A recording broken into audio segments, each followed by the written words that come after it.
Hi everyone, today let's solve the problem number 20, valid parenthesis, right? So what the question states here, we have been given a string s, or we are given string s with only the characters this one. So we have the characters only opening parenthesis, closing parenthesis, opening this one square brackets and closing square bracket, and opening flower bracket and closing flower bracket. This one,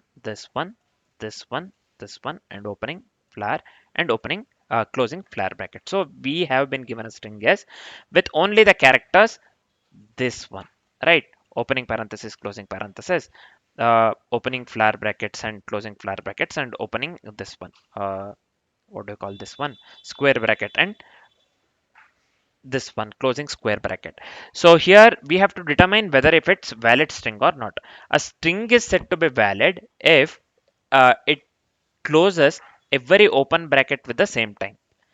If it closes every open bracket with the same time, means if this one has to close with this one, and this one has to close with this one itself, and this one has to close with this one itself, right?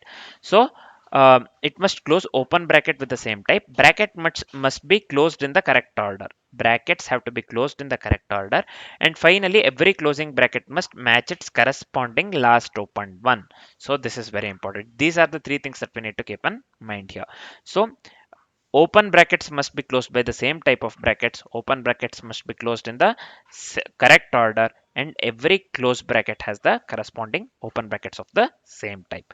So this is easy. Let's come to the first example here. Let's discuss the first example. We have closing opening parenthesis and the closing parenthesis. For the opening parenthesis, we have the corresponding closing parenthesis. Here in this case we need to return true. In this case we need to return true. Let's come to the second part here, or the second example. So here in this case we have opening parenthesis and we have the corresponding closing parenthesis. This is fine. We have the opening this one square bracket, and we have the closing square bracket. This is also fine. We have this one opening flower bracket, and we have the closing flower bracket. So this is also fine. Then we need to return true here in this case.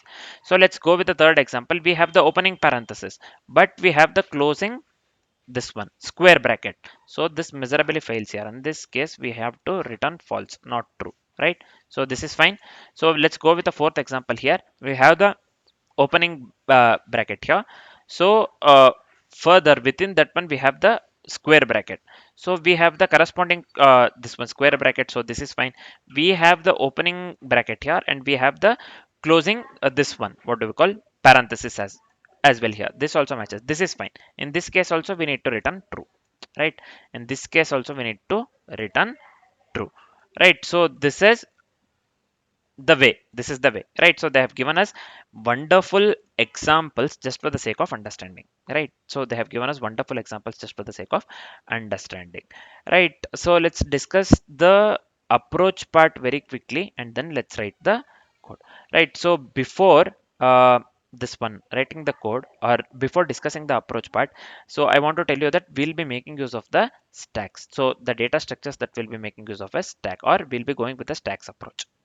We'll be making use of the operations, stack operations. Here we can either go with the array dq, or we can just go with the standard stack, right? So we can just make use of array dq, or we can just go with the standard stacks, right? So let's make use of the standard stacks, and for the further problems, let's see whether we can make use of the array dq or not, right? So for now, for this particular problem, let's go with the standard stack, right?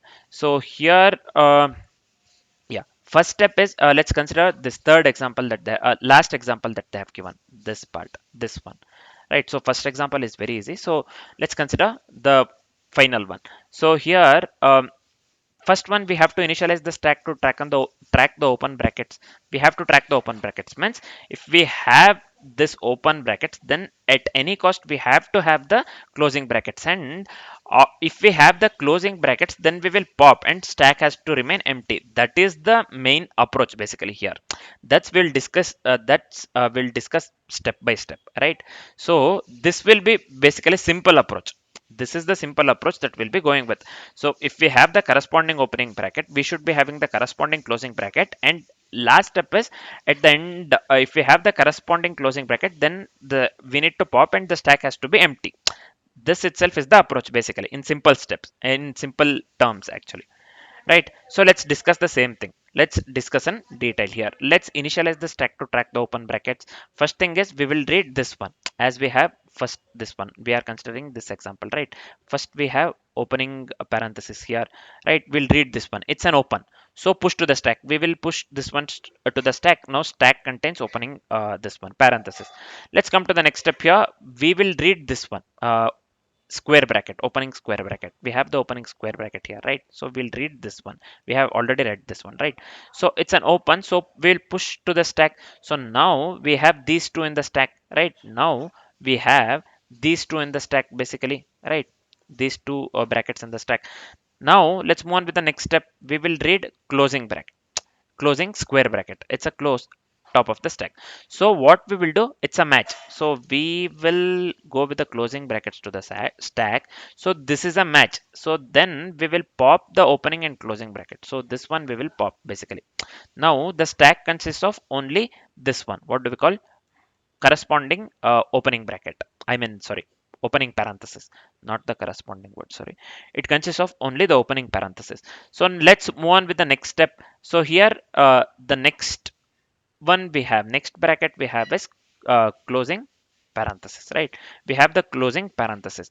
So now the top is opening parenthesis, top of the stack opening parenthesis, and this matches the closing parenthesis. So now what we will do, we, as it matches, we will remove this one from the stack. So we are left with the empty we are left with the empty array. Now we are left with the empty array within the stack, right? So now we are left with the empty array, right, within the stack. So now stack is completely empty. We are left with the empty stack now.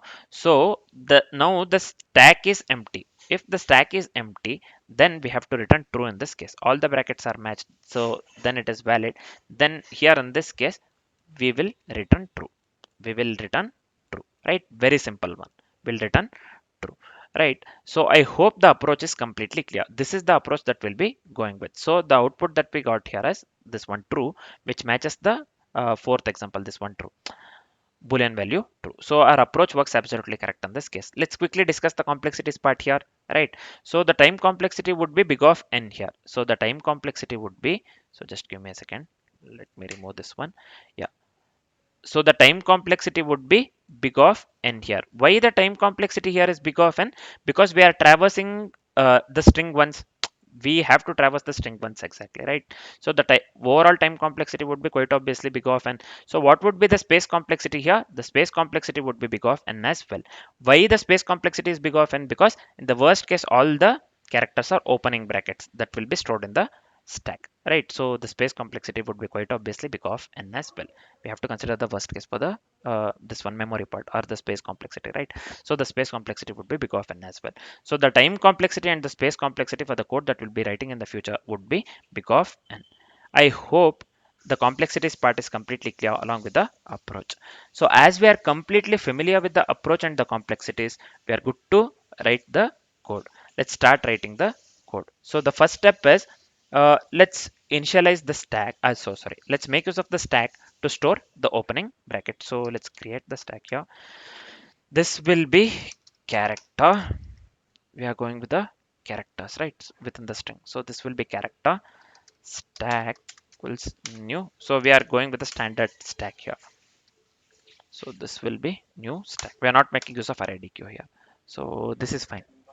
The next step is we have to iterate through the string, means each characters in the string, right? So obvious the iteration part.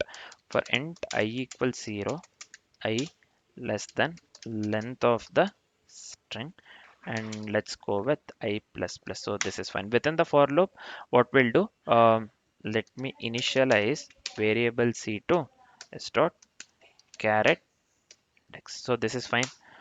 So the next step here is, if it is an opening bracket, then we have to push this one to the stack. If it is an opening bracket, then we have to push this one to the stack. Means if c we have considered here, right, this one variable. So if c equals opening parenthesis or this one opening what do we call square bracket, or opening this one flower bracket, then what we will do, we will go with stack dot push of c, then we'll push this one to the stack basically. Else what we will do, if the stack is empty, then there is no matching open bracket, right? Then we have to return false in that case. If stack is empty, then there is no matching open bracket, then we have to return false. So let's make use of the is empty operation that is provided by the stack. So this will be stack dot is empty. So this has to be capital E. So we are making use of the is empty operation that the stack provides basically, right? So here in this case, let's return false. So this is fine. So after this step, what shall we do? Let's pop the last open bracket. In this case, it will be char top equals stack dot pop. So this is fine. I hope this part is completely clear. So the next step will be, we have to check if it matches the current closing bracket or not. So this will be, we can write in this way, C equals, so this will be basically if condition itself for all the things. So top and so we have to make use of the logical AND operator here. So what happened here? So let me close this one and top. So if this is not equal to corresponding opening bracket, so this one has to be closing, right? So if this closing bracket, if it is not equal to opening bracket, then what we need to do, we need to return false in that case, right? So this corresponding closing bracket has to match with corresponding open bracket on the top, or else we have to return false, quite obviously, right? So let me copy the same thing and make the necessary changes for square bracket and this one flower bracket. So this has to be closing square bracket, this has to be closing flower bracket, has to be opening square bracket, and this has to be opening flower bracket. So this is fine. So let's move on with the final step here. Just give me a second. Let's move on with the final step here. If the stack is empty, then all the brackets are matched. So then we will give return stack dot is empty.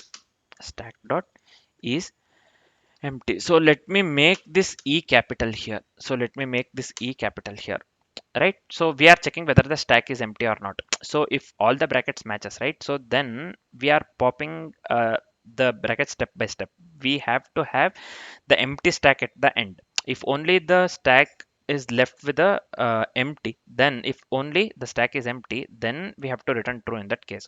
All the brackets have matched, so it is said to be valid, and then we have to return the boolean value true, and the stack has to be empty at any cost. So that's what we are checking at the last, right? So here I hope this part is completely clear. So this is it for the code. Let me format the code once and let me hit the run button. So here, hey, boolean. So bad operand types for binary operator. So what is wrong here? We're just going with the or, right? So character C, this one is fine. Stacks. So if it's an opening bracket, we are checking here for int equals 0. So this is fine. And this is fine. If C equals mm, oh yeah, this one again we have to provide this one, right? So this one has to be C equals, again this one has to be C equals, this is fine. So let me hit the run button again. Here, yeah, now this works absolutely correct. So I didn't mention this one, we have to compare with individual. So this is different, or this is different, right? So we are comparing C with this one, basically individual different brackets, mainly parenthesis, square bracket, and the flower bracket. So here now the sample test cases are getting passed. So let me hit the submit button quickly. So I hope this works for all the test cases. Let's see. Yeah. Now you can clearly see here all the test cases are getting passed. Means the code works absolutely correct on this case, right? So I hope the solution part is completely clear. along with the approach and the complexities, right? For now, this is it. Thanks for watching, guys.